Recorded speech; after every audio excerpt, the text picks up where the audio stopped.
تو یہ قدرت کی طرف سے ہوتا ہے، جو انسان مراد مانگتا ہے اللہ تعالیٰ عطا فرما دیتا ہے۔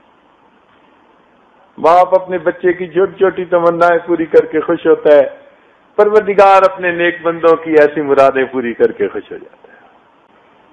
وَمَن يَتَّقِ اللَّهَ يَجْعَل لَّهُ مِنْ أَمْرِهِ يُسْرًا، قرآن مجید کی آیت ہے، جو انسان تقوی اختیار کرتا ہے اللہ تعالیٰ اس کے کاموں میں آسانیاں پیدا کر دیتا ہے۔ اس لیے جب بھی یہ معاملے الجھ رہے ہوتے ہیں نا، ہمیشہ بندہ سمجھے کہ تقوی میں کمی ہے۔ چنانچہ درود شریف ایسا عمل ہے، آپ کبھی پھنس جائیں فرض کرو کسی جگہ، میں مثال دے رہا ہوں،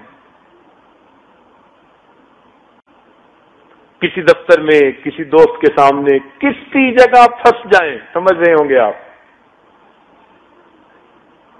آپ چند دفعہ درود شریف پڑھیے دل کی گہرائیوں سے، اللہ رب العزت اس پریشانی میں سے نکلنے کا آپ کو راستہ دکھا دے۔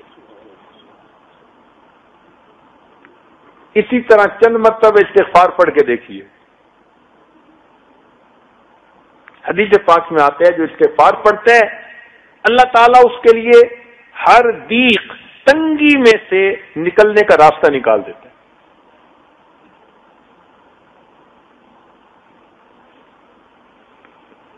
اور تیسری چیز تقوی کا اختیار کرنا، گویا جو انسان متقی ہو استغفار کثرت سے کرے، نبی علیہ السلام پر درود شریف کثرت سے پڑھے، پروردگار عالم اسے دنیا کی ان پریشانیوں سے محفوظ فرماتے، آتی ہیں گزر جاتی،